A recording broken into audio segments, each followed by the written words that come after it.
بسم اللہ الرحمن الرحیم۔ السلام علیکم ورحمۃ اللہ وبرکاتہ۔ میری آج کی ویڈیو جو ہے یہ ہمارے مسلمان دولت مندوں کے لیے ہے جو بے شمار دولت کے مالک ہیں اور دولت کو ایک دوسرے سے بڑھ کر جمع کرنے میں اور دکھاوا کرنے میں سر فہرست ہیں۔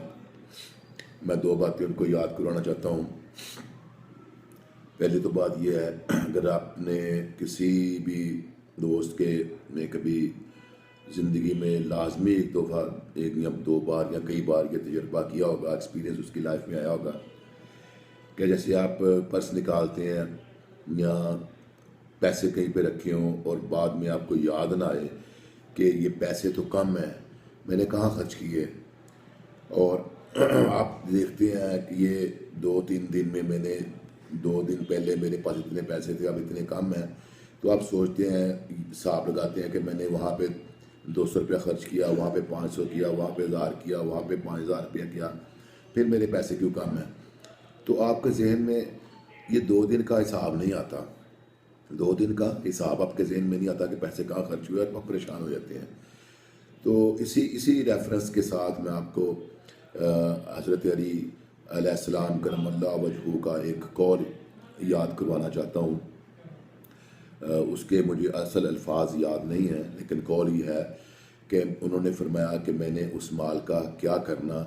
جس کے حلال میں حساب اور حرام میں عذاب ہے۔ دوسرا ایک واقعہ اور، رسول اللہ صلی اللہ علیہ وسلم کی زندگی کا کسی غزوہ میں جب مال غنیمت ہاتھ آیا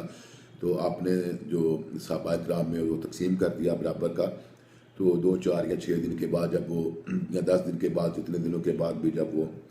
مسجد میں اکٹھے ہوئے تو رسول اللہ صلی اللہ علیہ وسلم نے فرمایا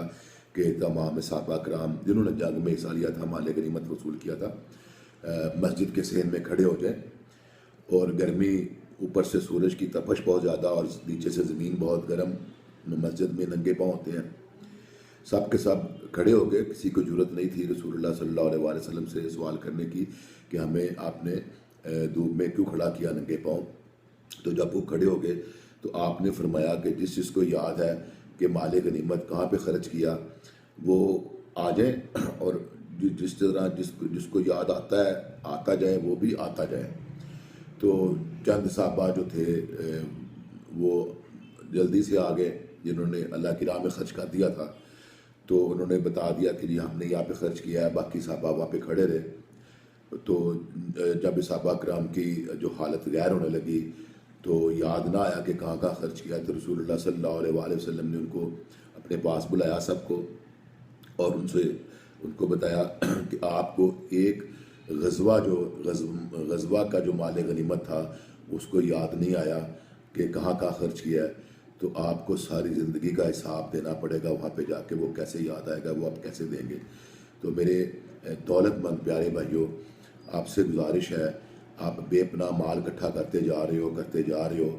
اس کا اپنے حساب دینا، حلال مال کا بات کر رہا ہوں، جو آپ بڑی محنت سے کماتے ہو، جو اپنا حق ہے آپ کا، آپ بڑے اس پہ فخر کرتے ہو کہ میں نے حلال کا کمایا ہے۔ میں حرام کمانے والوں کی بات نہیں کر رہا، جو حلال کما رہے ہیں نا ان کی میں بات کر رہا ہوں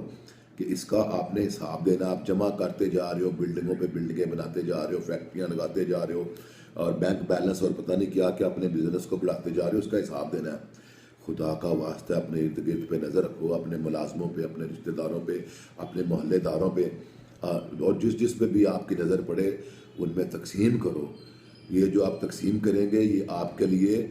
بخشش کا اور مغفرت کا سبب بنے گا۔ تو آپ اس بات پہ سوچیں ضرور، اور جو میں کہہ رہا ہوں اس پہ خدا را عمل کیجئے، اور یہ مال تقسیم کر کے اپنے جو مستحق ہے، زکوٰۃ میں کے زمرے میں،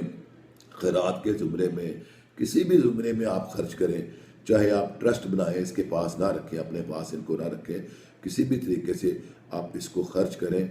سارا نہ کریں، جتنا بھی آپ کے پاس گنجائش ہے یا آپ کا ذہن اجازت دے اس سے زیادہ خرچ کریں۔